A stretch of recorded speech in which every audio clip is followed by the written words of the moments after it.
With the continued implementation of the PDM, we are on track to completely wipe out poverty in the near future.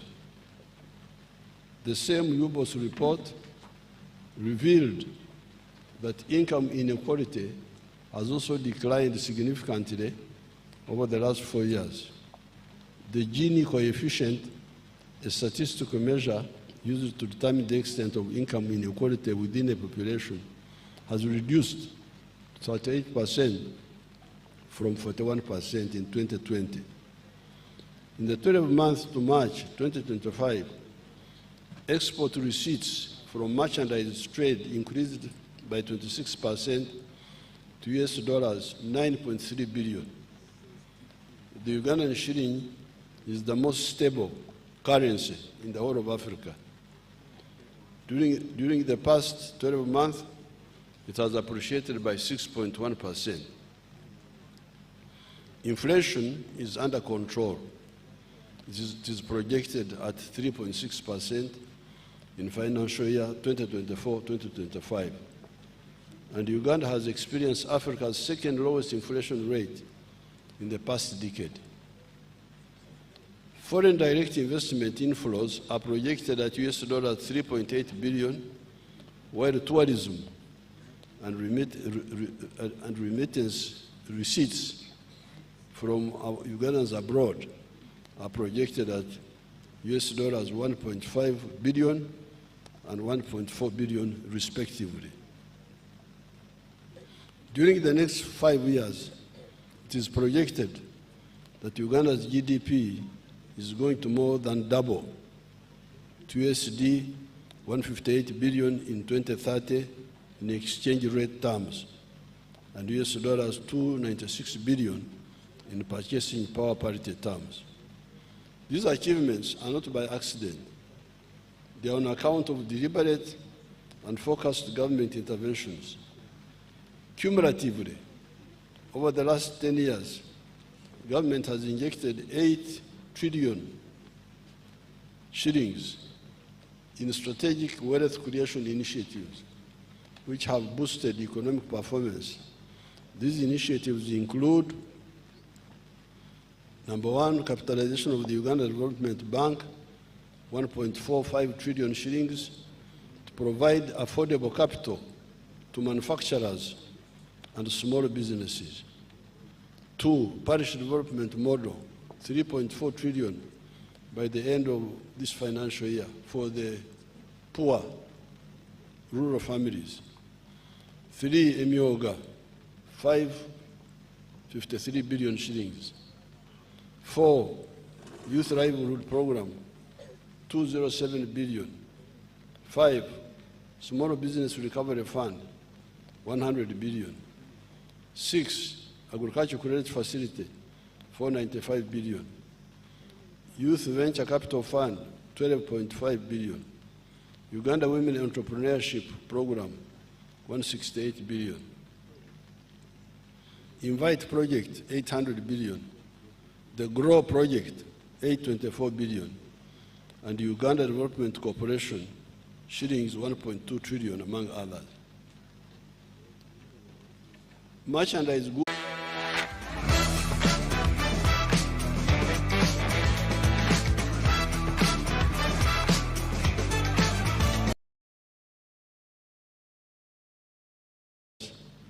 $9.3 billion in the year ending March 2025. The top exports include gold, 3.7 billion, coffee, 1.8 billion, cocoa, 410 million, industrial products such as cement, Uganda, US $335 million, metal products such as steel, US $230 million, sugar, US $190 million, fish, 177 million. The export value of milk and milk products increased 10 times from US $28 million in 2015 to US $285 million in 2024. The total export earnings of goods and services reached US dollars 11.81 billion by March 2025. The prices of consumer goods and services have remained low, averaging 3.4% in the past 12 months to April 2025. This is good for savers and investors to be able to plan their investments and plan with certainty. The low inflation was due to a stable exchange rate, good crop harvests, and the decrease in global prices of liquid fuels. The prices of diesel, petrol, and kerosene reduced by 4.2%, 2.5%, and 1.7% respectively, on average, for the year ending April 2025. The increased domestic capacity in sugar production has led to a reduction in the consumer prices of sugar by 10.8% in April from what it was the same month a year ago.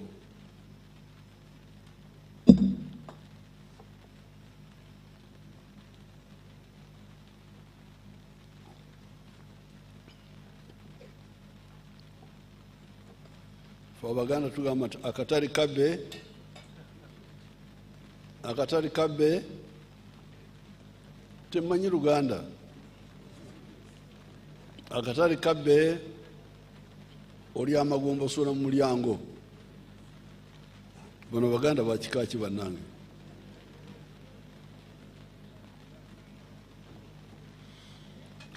The prices of beef have increased by 10%, in part due to the increased export of beef to the Middle East, which has increased demand. This is good for the cattle keepers. The problem we still have is the disease outbreaks in some parts of the country, as well as cattle thefts. Government has recently vaccinated livestock in most parts of the country, but in some places, there is laxity in implementation of the quarantines. District leaders should always ensure that quarantines, especially against foot and mouth disease, are strictly adhered to. As a result of the strong foundation that the NRM government has built over the years, foreign direct investment was US dollars 3.5 billion for 12 months up to March 2024. This was mainly in mining, transport, manufacturing, finance, etc. The single largest source of FDI was the Netherlands, 55%, followed by France, 20%, Kenya, 6%, Tanzania, 5%, UK, 4%, and others 10%. In 1986, the government collected only shillings 5 billion in revenue because private businesses and manufacturing had collapsed. When the NRM took power, we embarked on the rehabilitation of the economy and adopted the policies of liberalization and reformation of the public institutions.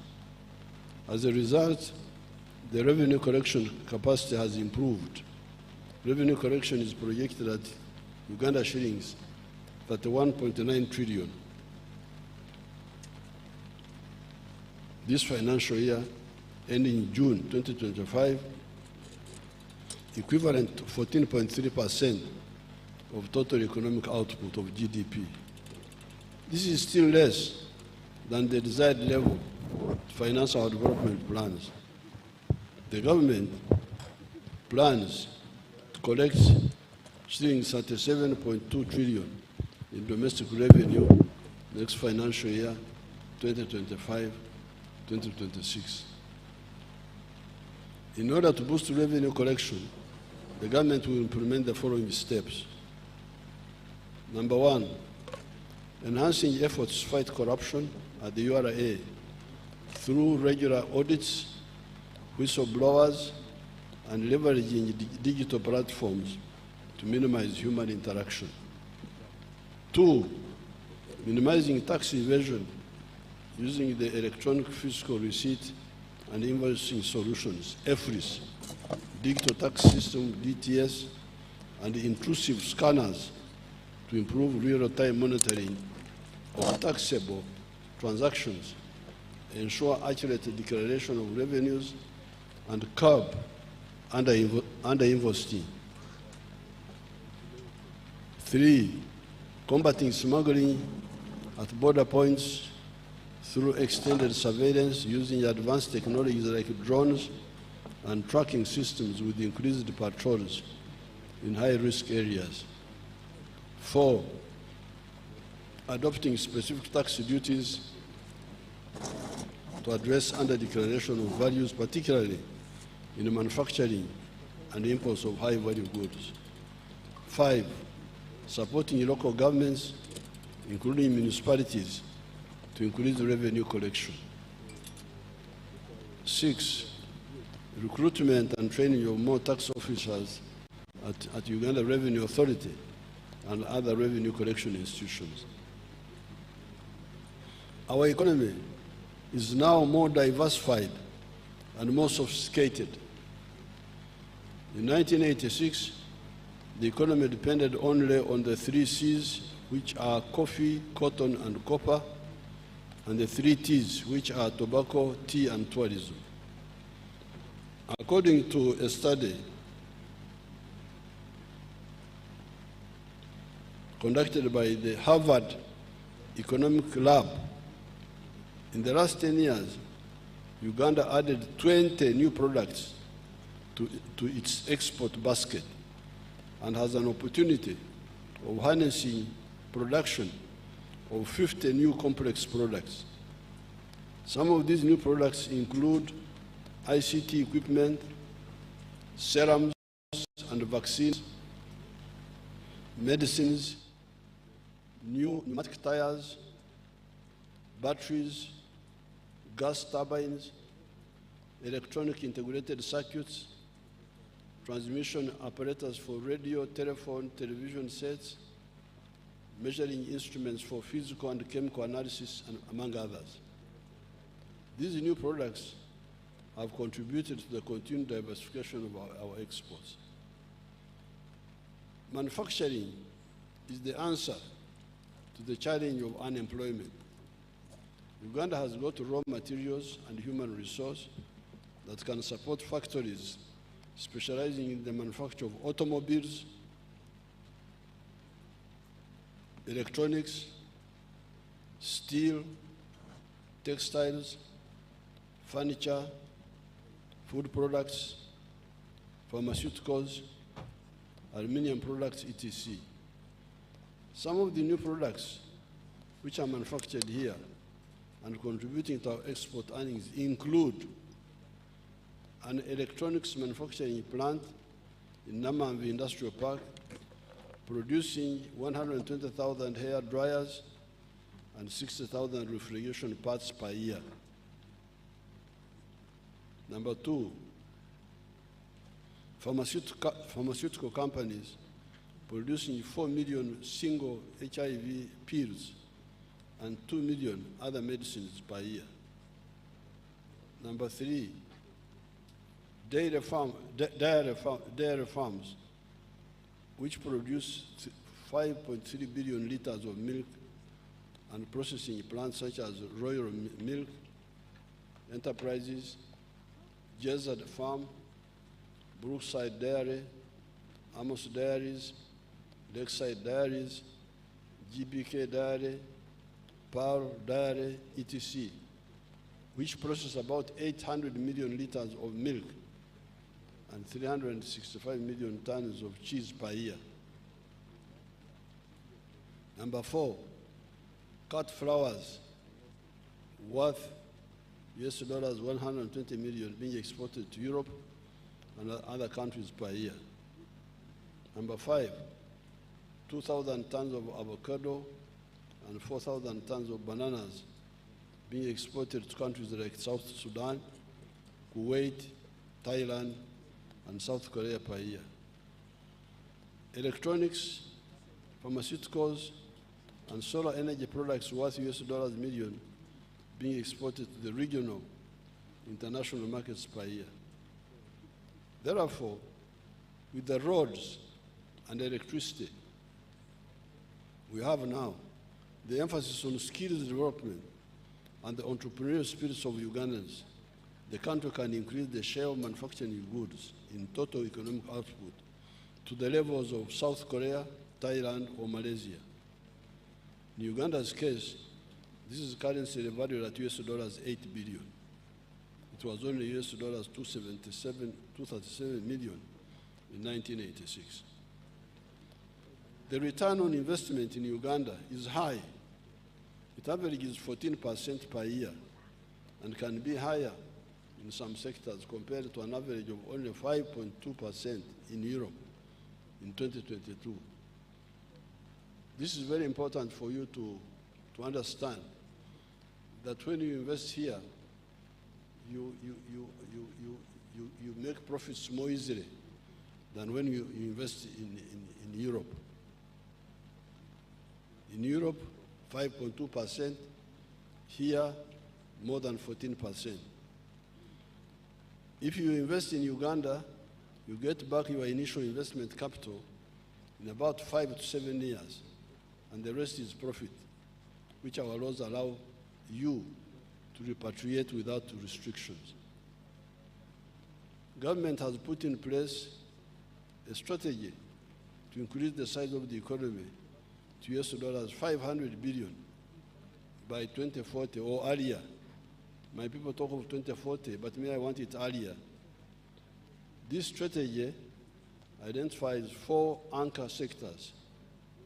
These are agro-industrialization, tourism development, mineral development, including oil and gas, and science, technology, and innovation, i.e., taking advantage of the knowledge economy by prioritizing investment in research and development.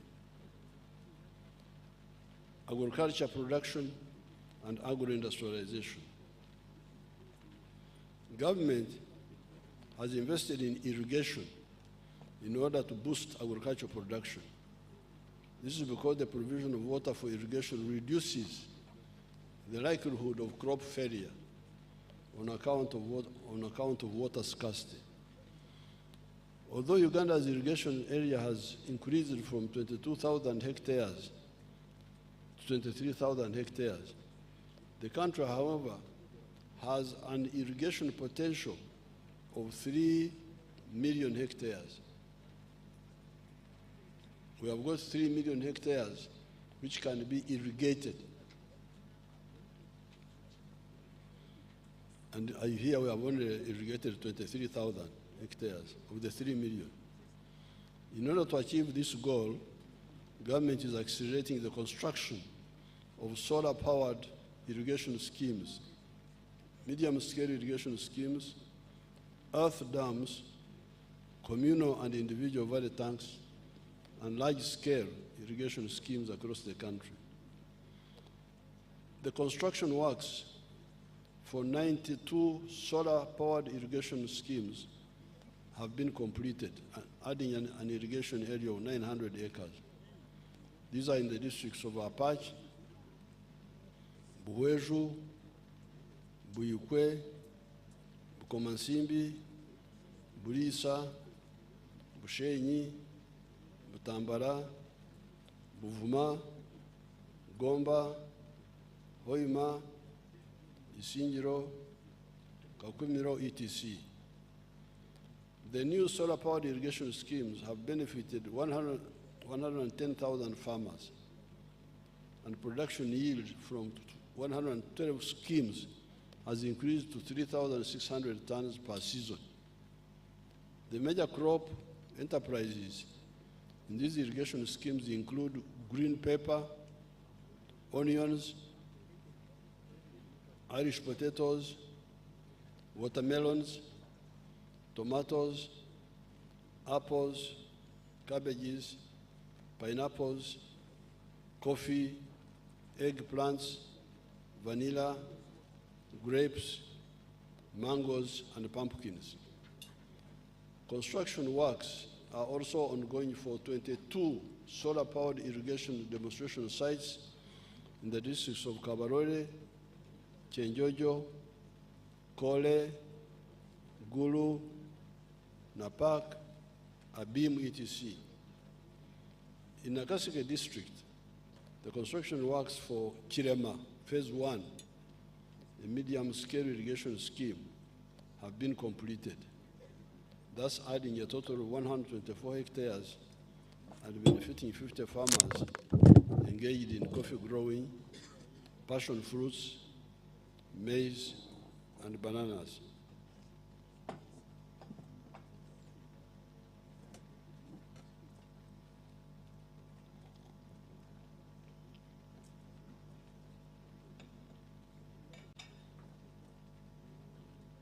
Magezi g'Abaganda.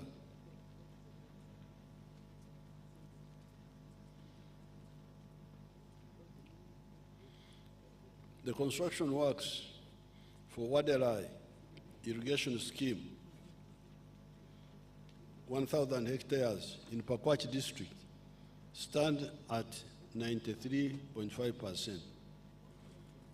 The construction works for Namaitsu medium-scale irrigation scheme in Bududa district are at 70%. Kaumu irrigation scheme, this is in rural district, is at 90%, among others. A mega irrigation scheme, Nyimur, covering 3,300 hectares, has been constructed in Lamo district. You know where Lamo is? You people, you don't know where Lamo is. Lamo is far away, far away, far away on the Sudan border, South Sudan border. Other construction works include Achomai irrigation scheme in the Bukedea district, covering 1,480 hectares and targeting 1,600 households. Atari irrigation scheme in Kwen Buramburi district, covering 680 hectares, targeting 2,667 households. And Namatara irrigation scheme in Budaka, Mbare, Butareja districts, covering 3,450 hectares, targeting 4,923 households. The current production of milk stands at 5.4 billion liters at the end of 2024, compared to 2.5 billion liters in the financial year 2017-2018. We have also identified and secured foreign markets through government-to-government interventions, e.g. Algeria, Nigeria. These countries are now buying our powdered milk.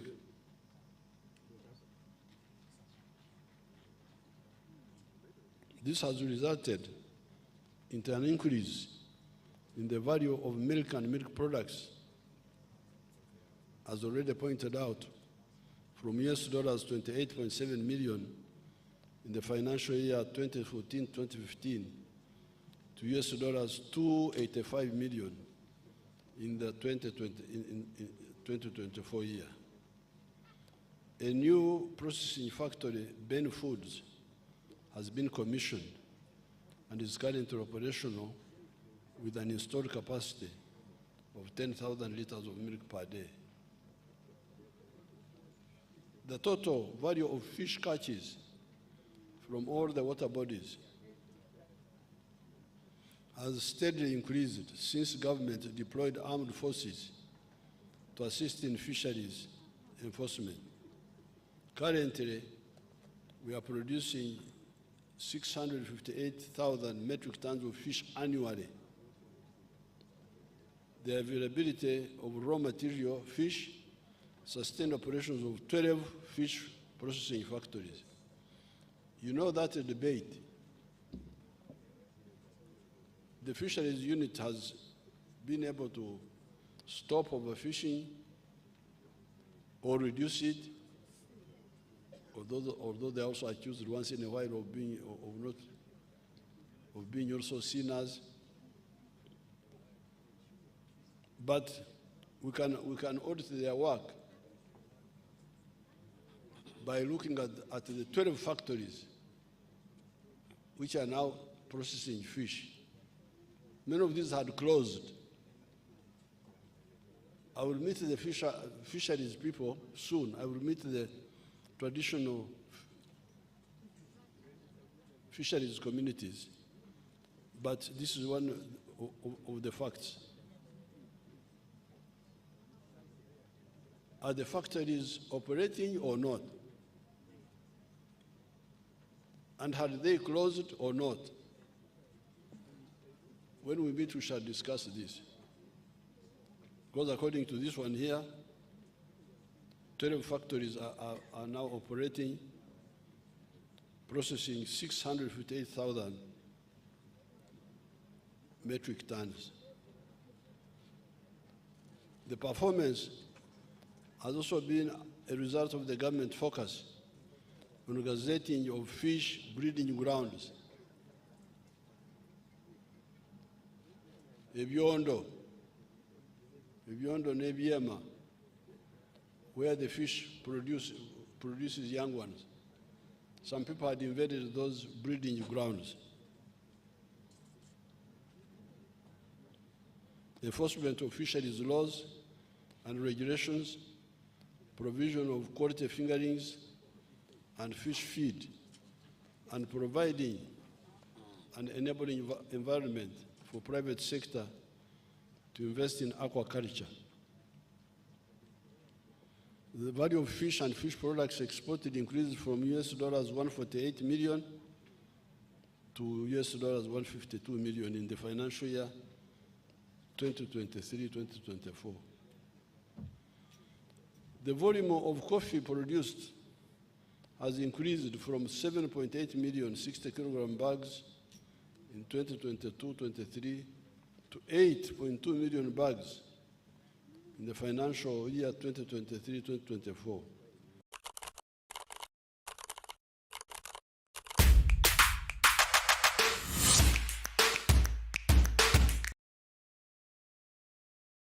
Contributed to government strategic interventions, including generation and distribution of improved coffee variety seedlings, supporting increased use of water for irrigation, and promotion of use of fertilizers use among the farmers.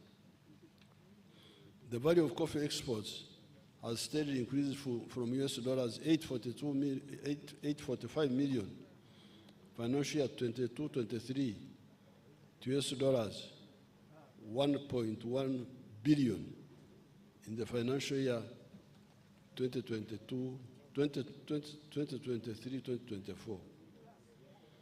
Government has provided the research institution with funding of $30 billion in the financial year 2025-2026, geared toward the development of improved coffee production, multiplication, and disease, pest, and climate resilient varieties. The volume of maize increased from 3.4 million metric tons in 2018 to 5 million metric tons in 2024.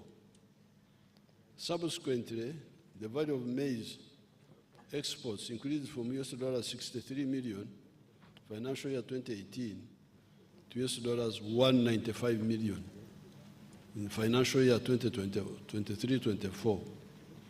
The performance is attributed to the increased adoption of improved maize varieties by farmers, increased value addition by private sector, and increased vigilance by government in control of pests and diseases.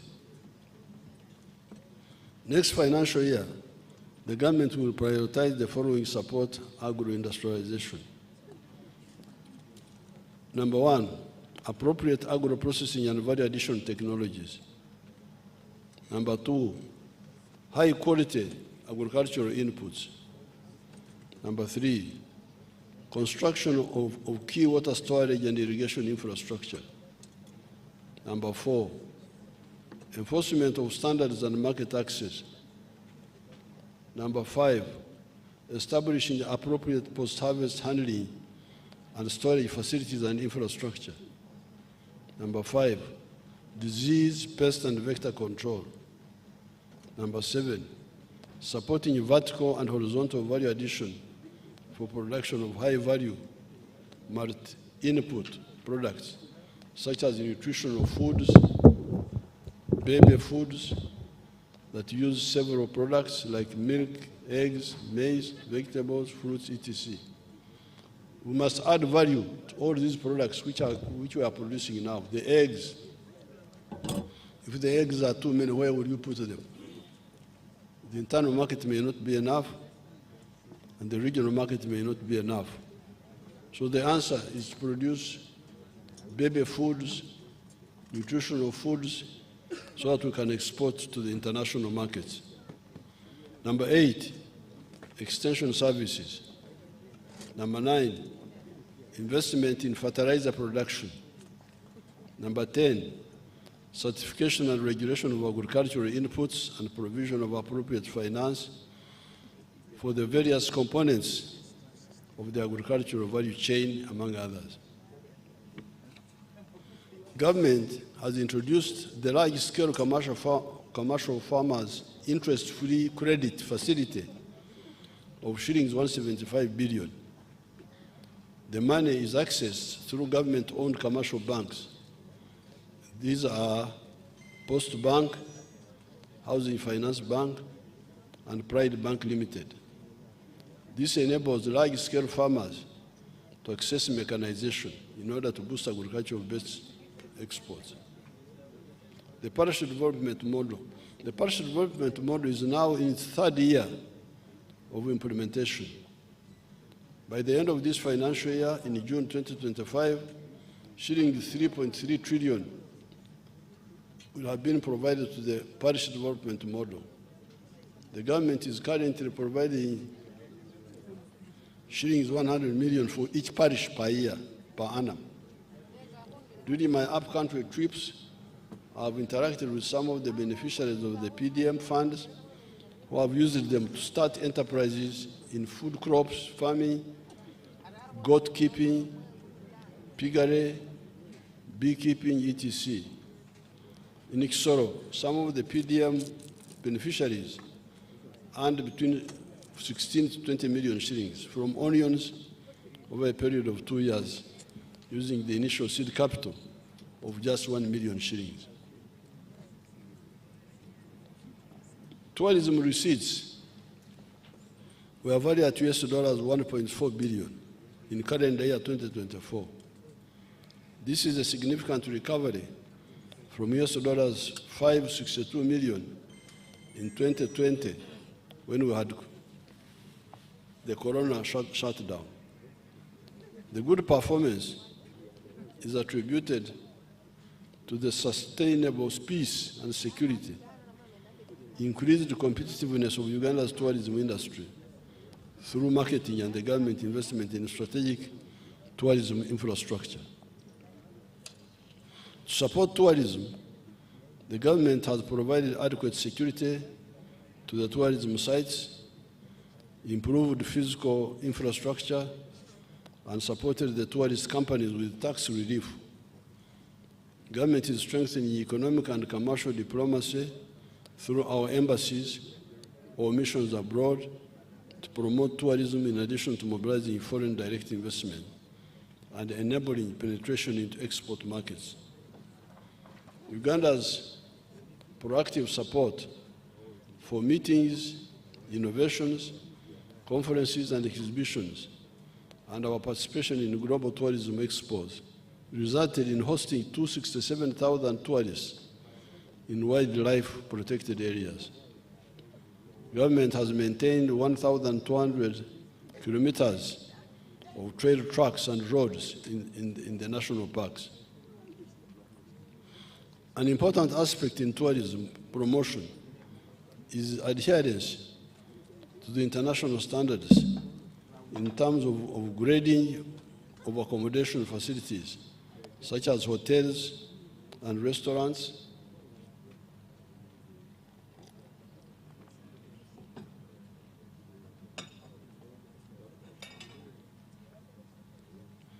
hygiene and sanitation facilities, and access to cheap and stable communication facilities and the internet.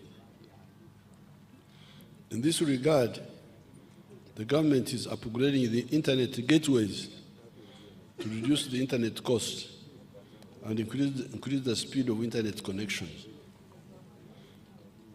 The priority areas for tourism development next financial year and in the medium term include: number one, branding and marketing of Uganda as a tourism and investment destination.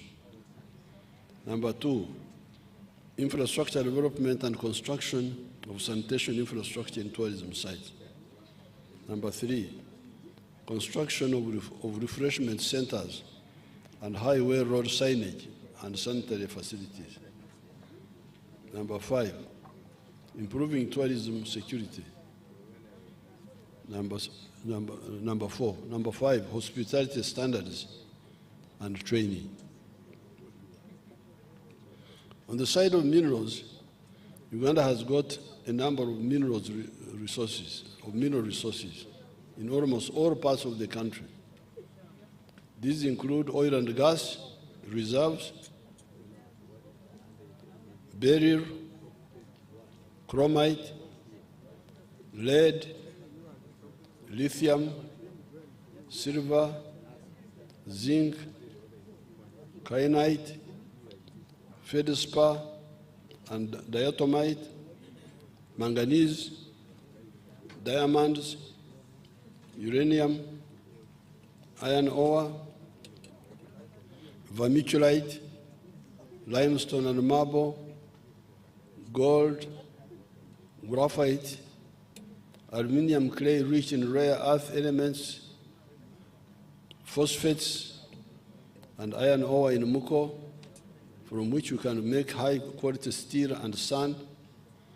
From these resources, Uganda has the opportunity to industrialize quickly with acquisition of technology and specialized skills development, which is tailored to industrialization. Until recently, when we started refining gold, our minerals were being exported in raw form. We were exporting raw materials. Africans who are here, please, from other countries. This is the disease of Africa. Exporting raw materials. Matière primaire, français. Very bad material primaire. Yeah.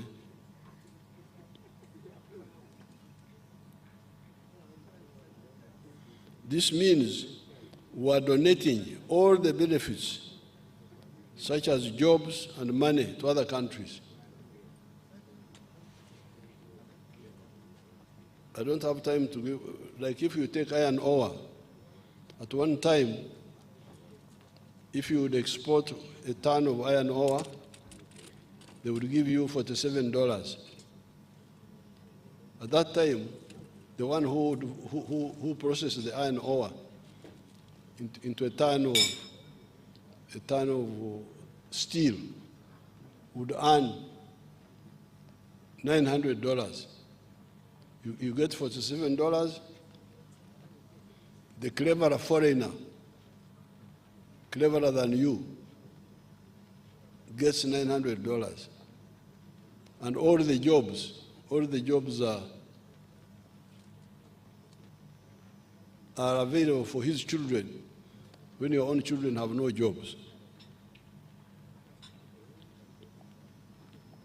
Government has stopped, I have banned completely the export of unprocessed minerals.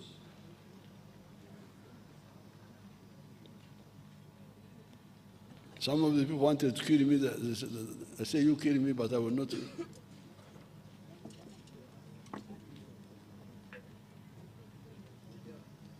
In Tororo, where we have got a large deposit of limestone, and Kabale, where we have got iron ore, the government has facilitated the use of these minerals for making cement and steel, respectively.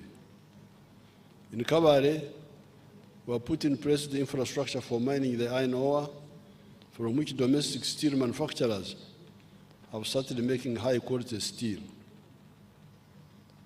There are now 10 gold refineries in the country, producing gold which is refined to 99.9% purity. There are gold mining activities in Busia by a Chinese company called Wagagai, and the government embarked on the registration of artisanal miners in Buhweju, Busia, Mubende, Kasanda, and Karamoja.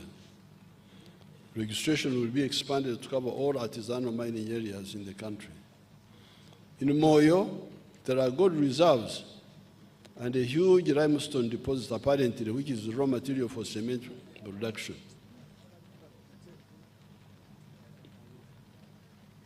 Madi, Manzora, we currently have 3 cement manufacturing plants named Tororo, Hima, and Simba Cement, and a high-quality tin smelting plant in Barara with an annual capacity of 1,600 tons. A number of cement factories are coming up in Karamoja. Government is also facilitating the establishment of a modern mineral laboratory in Entebbe, which is in the final stages of accreditation to international standards. This financial year, the government started the capitalization of the Uganda National Mining Company. This company will take an equity stake up to 15% in all medium-scale and large-scale strategic mining operations in the country. This is to ensure that as we attract foreign direct investment capital, the country benefits directly in addition to monitoring what is happening in the sector. The company will be capitalized to a tune of Uganda shillings 500 billion over a 5-year period. Oil and gas. With regard to oil and gas production, the government is investing in the requisite infrastructure for commercial production. Kabale International Airport is near completion, and 700 kilometers of tarmac roads have been constructed in the Albertine area. The civil works for EACOP, East African Crude Pipeline, are scheduled for completion next financial year, both in Uganda and Tanzania. The Uganda National Oil Company commenced the petroleum bulk trading business in August 2024. The objective is to ensure security of fuel supply, reduction in the petroleum pump prices, and ensure quality of petroleum products on the market. Hence, the government started implementing this initiative. Since the government started implementing this initiative, Uganda has experienced some reduction in fuel pump prices.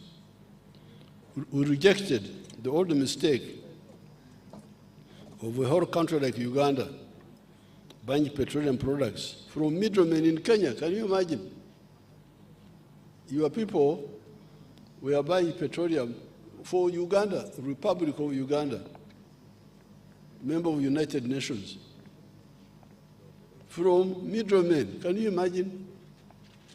You can't believe what happens in Africa. I didn't believe it.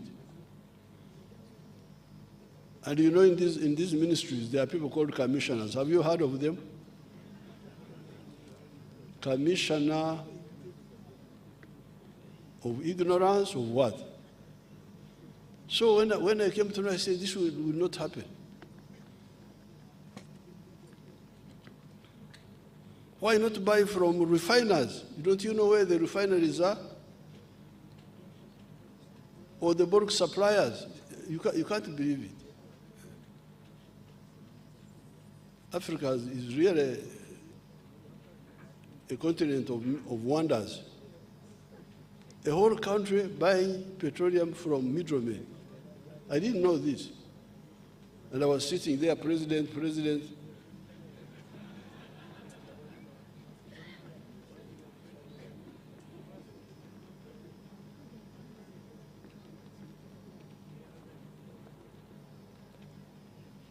In the minerals sector, government investment next financial year will prioritize the following. Number one, establishing the quantities of the remaining mineral reserves. Number two, strengthening the mineral tracking system to improve transparency and meet the international rules of origin. Number four, adequate capitalization of the Uganda National Mining Company. Number four, the governance framework and the fiscal rule for mining sector. Number five, expediting finalization of the East African crude pipeline. Number six, prioritization of construction of the oil refinery and refined products pipeline. And number seven, commencing the construction of the Kabalega Industrial Park to attract petrochemical industries, among others. Science, technology, and innovation. I want to commend Ugandan scientists for nurturing our nascent knowledge economy. Our scientists have been active in developing automobiles, vehicles. You show them the vehicles, you show these honorables and all these powerful people. Emotoka zaffe bannange ziruddawa ziteekeko.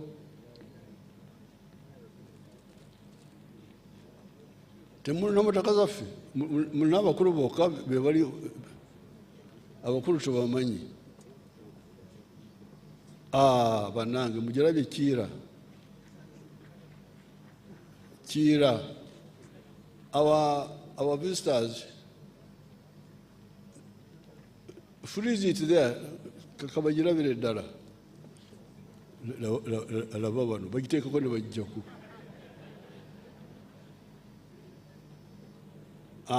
You leave it there. Freeze it there. Now, those buses are electric buses manufactured by your children here. From zero to the whole thing. They are called Kira. Kira is our name for the Nile. The Nile, other people call it Nile, but for us we call it Kira. Even the South Sudanese, they use the same name. That's why His Excellency Salva Kiir. Salva Kiir means Nile. Salva Kiir, the president, means Nile. His name means Nile. So these people are making the buses, the smaller cars, all other vehicles. Thank you. You can now show the big people. Or whatever you.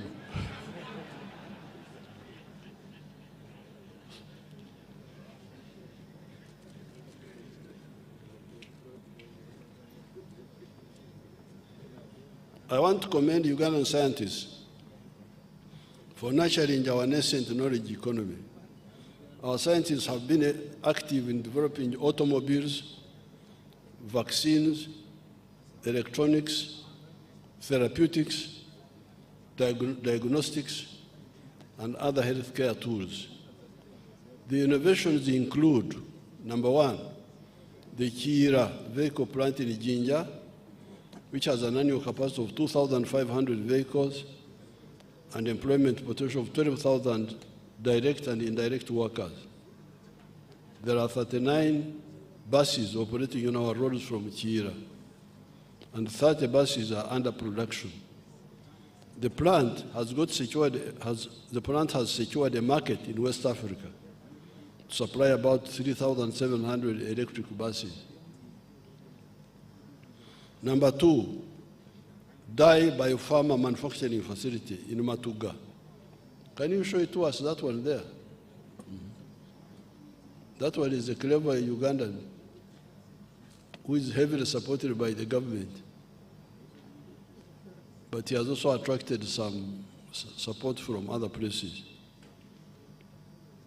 The biopharma manufacturing facility in Matuga has filed more than 100 patents in the United States, including a cancer treatment technology based on the gene therapy, a highly potent gene therapy technology for red blood cells generation by the bone marrow, an mRNA vaccine that treats brain degenerative tissue disease, an anti-malaria vaccine, a vaccine for HIV, a one-month insulin shot, a type 1 diabetes vaccine, a universal foot and mouth disease vaccine, and a biological molecule for penicillin. All these patents are there. You can check them by your people. Magora. I don't know whether is Magora here. If he's here, you could stand up and you see him. Number 3, developing the vaccines of the Crimean Congo hemorrhagic fever and the Rift Valley virus. Number 4, accreditation of the Alphasan vaccine manufacturing facility to produce anti-tick vaccines for the second phase of clinical trials. Number 5, Professor Wang's clinical trials of his natural therapeutics. He's also establishing an international certified production facility in Soroti Industrial Park. Number 6, the PCR kit developed by scientists at Makerere University to conduct more than 2 million tests at 50% of the cost of imported alternatives. This has saved the country $37 million in imports per year. Number 7, Guru University developed highly effective rapid test kits to crop diseases for cassava and sweet potatoes. Number 8, the Engineering Development and Innovation Centers in Rebtete, Chirhura District, and Namamvi are enhancing capacity for industrial technology, metallurgy, electrical and electronics, civil engineering, automotive technology, agricultural mechanization, and construction machinery. Number 9, the presidential initiative on banana industrial development plant in Bushenyi. Can you show us that one? Bushenyi Banange. Bushenyi Banange.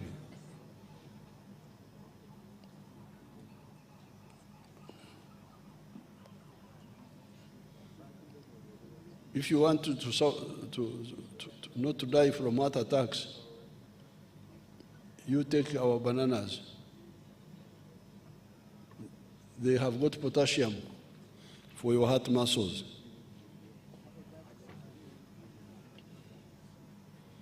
The Presidential Initiative on Banana Industrial Development, PBID plant in Bushenyi, has significantly increased commercial production capacity to 140 metric tons of fresh matoke. Matoke is what we call bananas in our language, per day. The plant has sale orders from the Royal Kingdom of Saudi Arabia, Qatar, and Italy. Over the last 17 years, the NRM government has prioritized infrastructure development especially the roads, the railways, and electricity. We now have a solid foundation to support industrial development. All parts of the country are interconnected using tarmac roads and wood maramu roads. This means whatever is produced in the country can easily reach the markets. It also means that the cost and the time of moving goods has reduced significantly, facilitating both investments and trade. The stock of tarmac roads is now 6,199 kilometers, compared to only 1,900 kilometers when the NRM took power in 1986. Of these 1,900 kilometers, only 114 kilometers were in fair condition, while the rest, totaling 1,786 kilometers, were in poor condition. The roads to commence construction to tarmac standard next financial year include: number one, 23.6 kilometers Yumbe-Ure Road and Bridge. Are my Yumbes happy? Award 4. 69.3 kilometers Katine-Ochero Road. Apoyo. And 2.9 kilometers of town roads in Kaberamaido and Karaki towns. Number 3, 105 kilometers Chenjojo, Chihura, Bwizi, Rwamwanja, Kahunge, Mparabwizi. Mwebale muno. 56.3 kilometers Iganga, Bulopa, Kamuri, Jinja.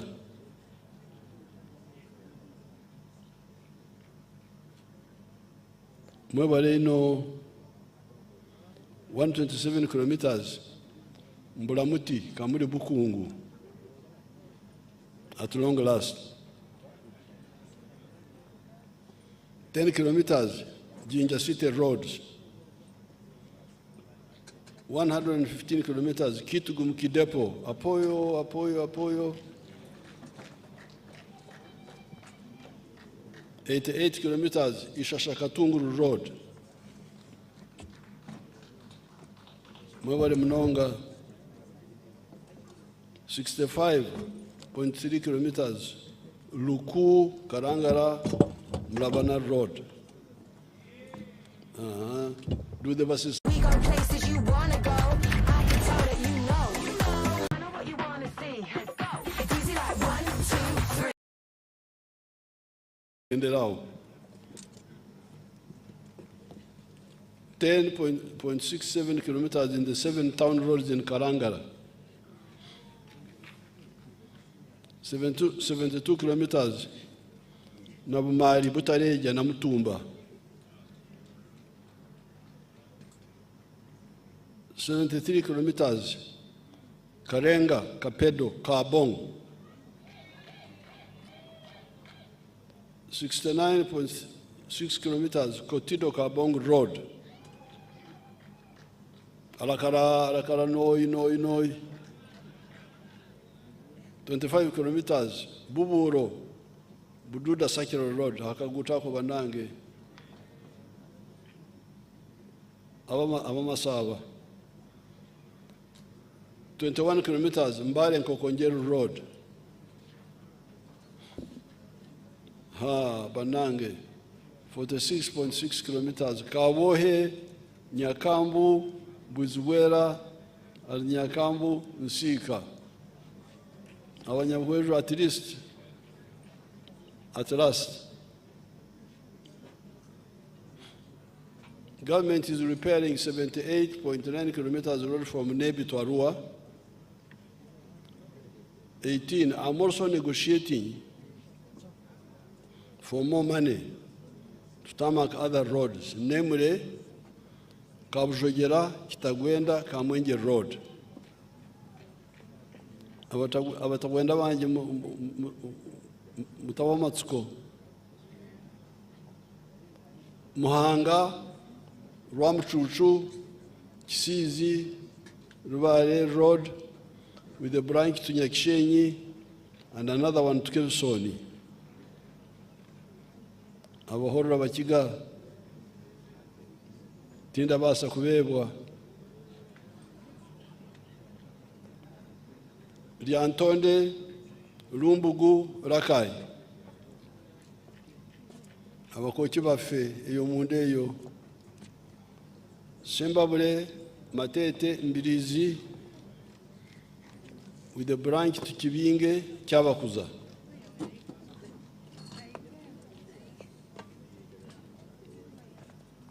Myanzi, Kasanda, Kiboga. Abantu bange bekasanda mu akaluru mukatereza utereza akaluru eyo.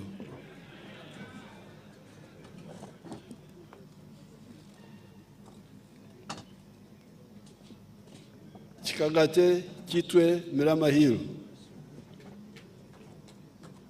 Mama was about to kill me on this one here. Katumponye. Kabingo, Rugaga, Magabi, Rakai.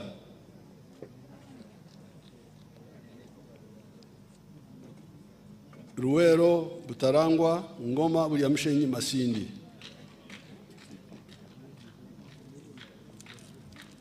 Kayunga, Bade, Galilaya. I'm going to get additional money for these roads because we have been talking about them for a long time.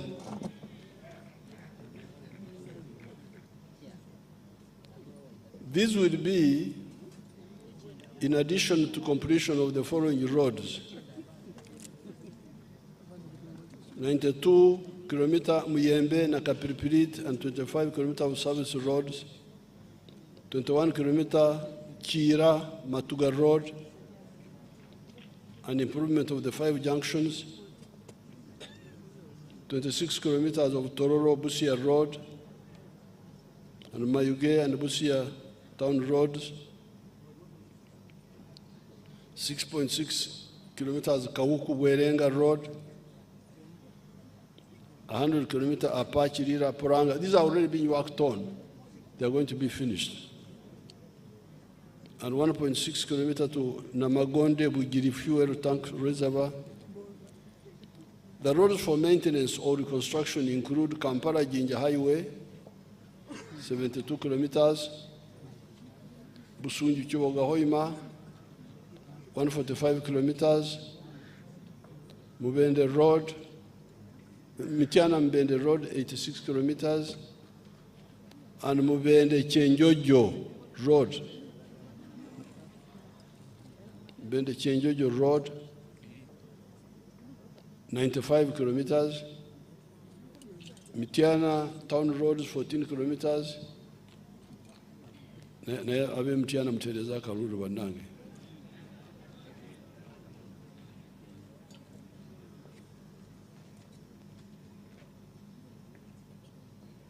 Buno busajja buliyeyo tubona kye bukola butabula.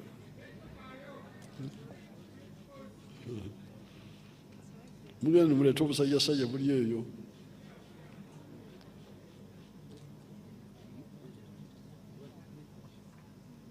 Arui Nebi Road, 33 kilometers. This is in West Nile. Pakwacha Nebi Town Roads. Oruyo Pakwacha Road, 62 kilometers. Matugasemu toka Peka, 41 kilometers. Wali akasajja eyo nayo nakasiki banange. Akasajja kali abantu bage mutereze ebigambo ebyo. Obusajja bugende bukole ebirala. Matuga Semutoka Peka, Tororo Mbare Soroti. This is a long one. Soroti Dokoro Lira Kamdin Road, 189. These are ongoing already. Karuma Oruyo, 43. Masaka Chotera Mutkura Road, 89. Nyendovira Maria Road, 11 kilometers. Access Road, 7 kilometer rehabilitation of 166 million equivalent of national roads that have reached their service life. What they call service life is ZKDA. The strategic bridges to be prioritized. There's a road in PG Endigyito Kasanje akatawuna akalala bakita batya Kasanje Kisubi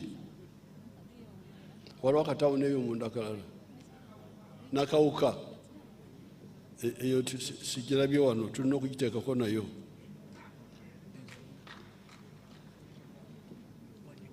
Naye abantu batereeza obululu bannange kubanga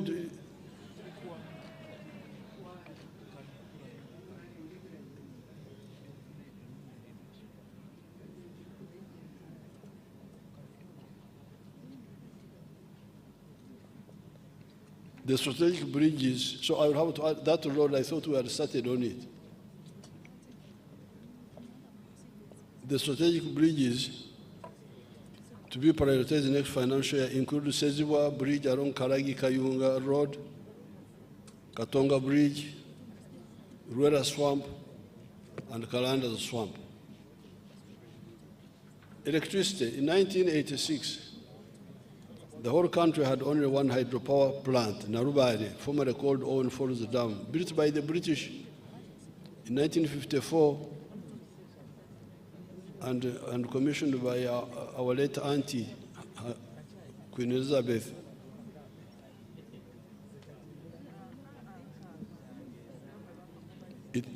With the maximum capacity of 150 megawatts of hydroelectricity. There are now 4 large hydropower plants at Narubare, Kira, Isimba, and Karuma, with a combined generation capacity of 1,163 megawatts. Other sources such as Kigwabya, Sabo Konge, solar power in Mbende have added another 888 megawatts. This brings the total installed electricity generation capacity to 2,052 megawatts. However, given the growing electricity demand arising from the new manufacturers, this is very inadequate, and the available capacity will run out in about 5 years from now. So when people talk of surplus, there's no surplus. It will very soon be overtaken. In the past, delayed investment in new electricity generation capacity led to power blackouts, you remember, and affected productivity in the industrial and services sector. To stop this from happening again,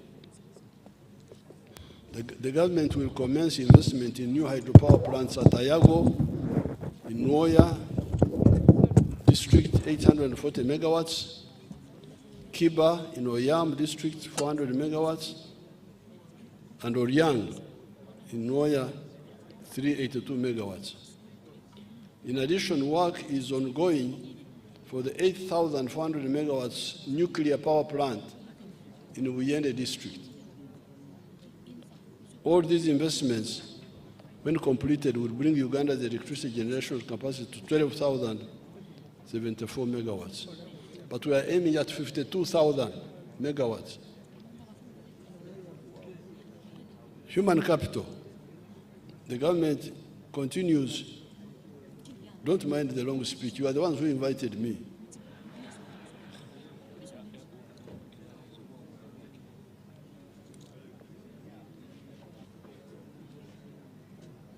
The government continues to focus on attaining a good standard of health for Ugandans and those living in Uganda. The prevention strategy remains the most powerful tool for fighting diseases. Therefore, I urge all Ugandans to adopt healthy lifestyles by exercising,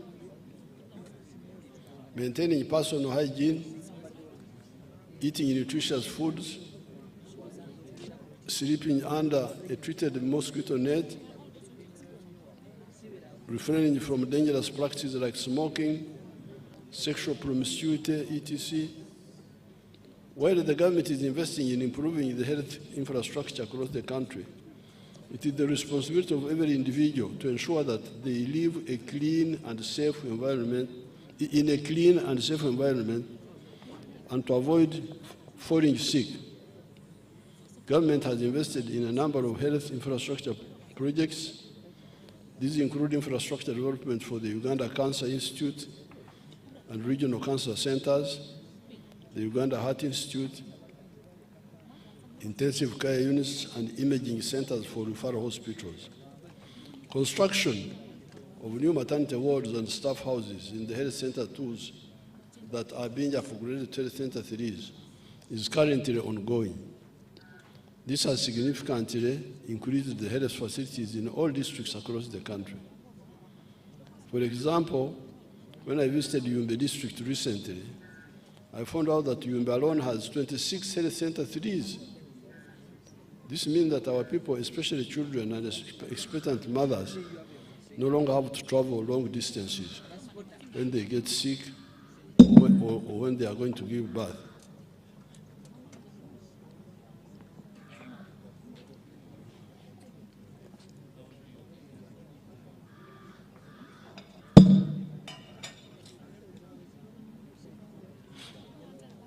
This also supports immunization, which helps to raise healthy children and supports the detection of dangerous disease outbreaks before they spread.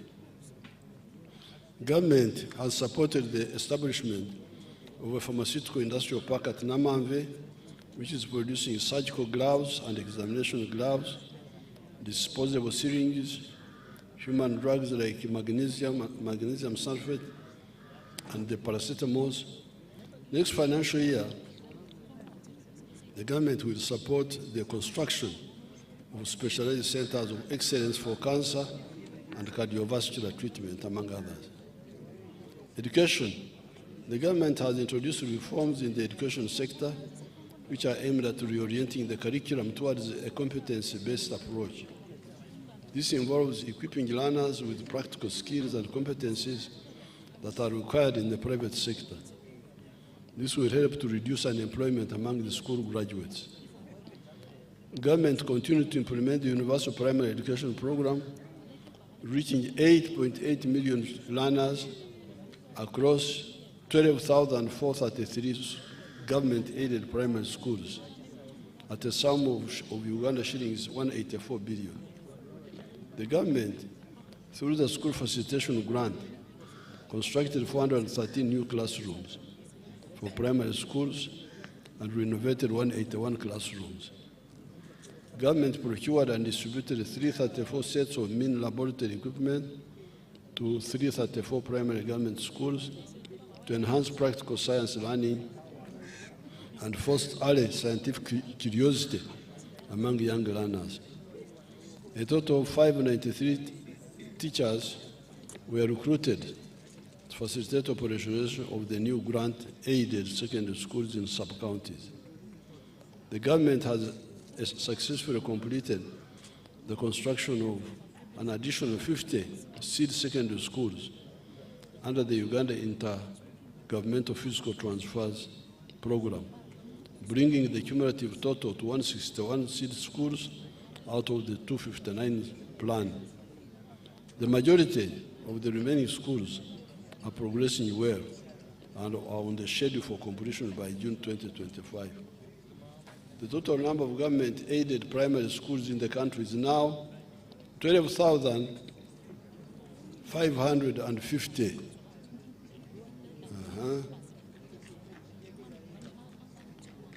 People normally talk of parishes which don't have government primary schools. But how many parishes are there in Uganda? It is because some of the parishes have got more than one primary school. Otherwise, 12,000 would have covered every parish. Because remember, the villages are 72,000. and there are normally about 5 or 10 villages in a parish. So the primary schools are supported by the government are now quite many. But some of the parishes may have more than one. The total number of government-aided secondary schools is 1,416. The technical and vocational schools are 189. And the government degree awarding universities are 12. That is the infrastructure of education in the country now. The proper management of our water and environmental resource is a major contributing factor to public health, agricultural productivity, and climate change adaptation. The National Population and Housing Census Report of 2024 showed that at least 8 in 10 households now have access to improved water sources, i.e. piped water, protected springs,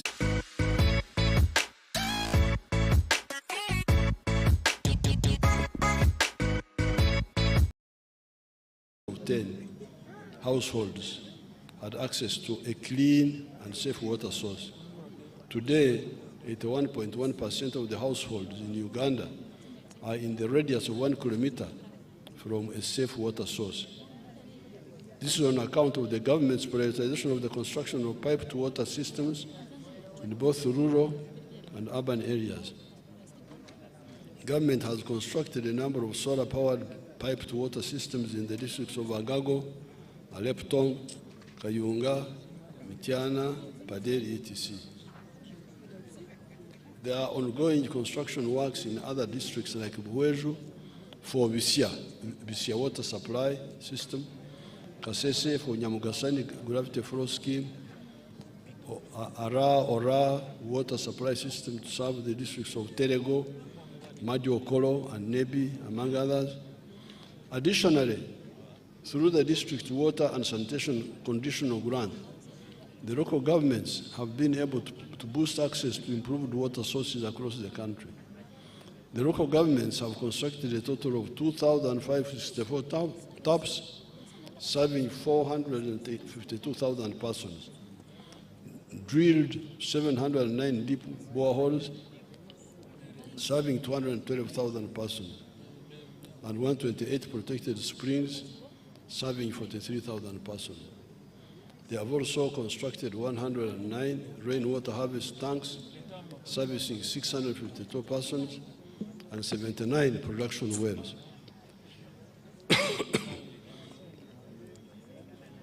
A total of 1,333 boreholes and 28 piped water systems have been rehabilitated across the country, thus restoring service to 417,000 persons.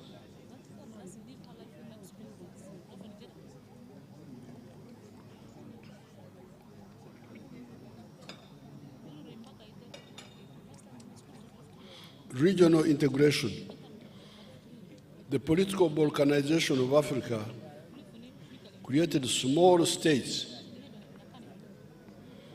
many of which have got smaller populations. Uganda, with 46 million people, is one of the bigger states. The solution of this problem is regional integration. The whole of Africa has got a very high population of 1.4 billion people, 1.5 billion. But this population is broken up in small units. Smaller populations mean smaller markets. The problem is compounded by a low purchasing power because of low incomes. So you have got smaller populations with low incomes. How will they support business? There are also problems in the regional market, such as the lack of roads and lack of communication to enable us to fully exploit the regional market. That is why, for instance, Uganda has undertaken the construction of the Mpondwe to Ben Highway, to ease connectivity between Congo and Uganda. If we mobilize the whole of Africa to remove all trade barriers, we shall no longer worry about being shut out of markets in Europe or the USA. During the budget, I will speak more about this issue of integration. I think now, let me finish so that people can survive and go home.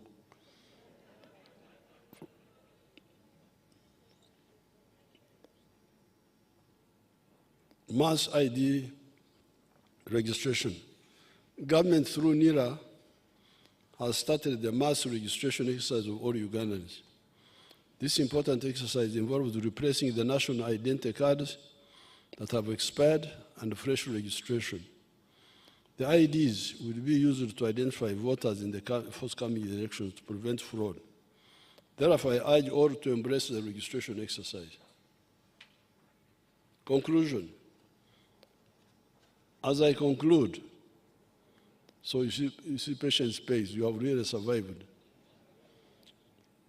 As I conclude, I wish to reiterate that the NRM is aiming at making Uganda a $500 billion economy in the near future. Increase tourism inflows fivefold by doubling the average spend and average stay time per tourist. Our tourism value chain has a US dollars 50 billion potential. Third is mineral beneficiation and manufacturing, including oil and gas. We are finalizing quantification of our mineral deposits. We must add value to our minerals deposits. We must add value to gold, iron ore, phosphates, limestone, tin, copper, and cobalt, lithium, uranium, etc. The confirmed value addition potential for our minerals is US dollars 25 billion. We have also finalized the plans and signed the first contract to build the East Africa's largest petrochemical industry around our oil and gas reserves. The fourth area is science, technology, and innovation, including ICT and digital transformation. What I have said in this long speech is that Uganda is now unstoppable in terms of economic growth and socio-economic transformation. Our security apparatus is also robust of the careerists that infiltrated the civilian echelons of the NRM and even within the UPDF to some extent. These are normally after personal enrichment and power. They hardly bother with salvation policies of Uganda or Africa. During the budget speech, I will talk about two issues: corruption and the East African Federation. In spite of these mistakes and the external meddling, as you have seen, Uganda is unstoppable. Why? It is on account of our correct position on philosophy, ideology, and strategy, and the fear of God. Therefore, the malignment notwithstanding, Uganda is moving forward. It is now irreversibly a middle-income country with a GDP per capita of US dollars 1,263, as already pointed out. It is number 7 among the fastest growing countries in the whole world. The source is the IMF. IMF, when you hear a cow talking, then what are you asking?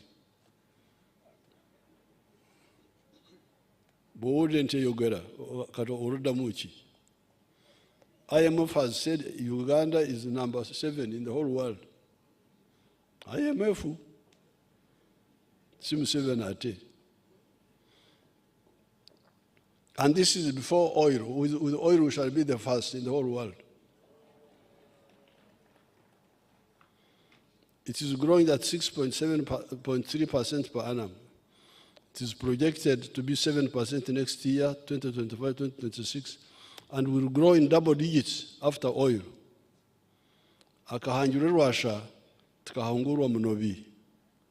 This is the other language. You know the other language. akahangira urwasha tukahangura omunobi.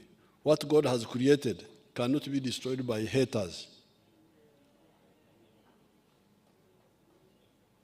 In recent times, one of my happiest days was the 6th of May.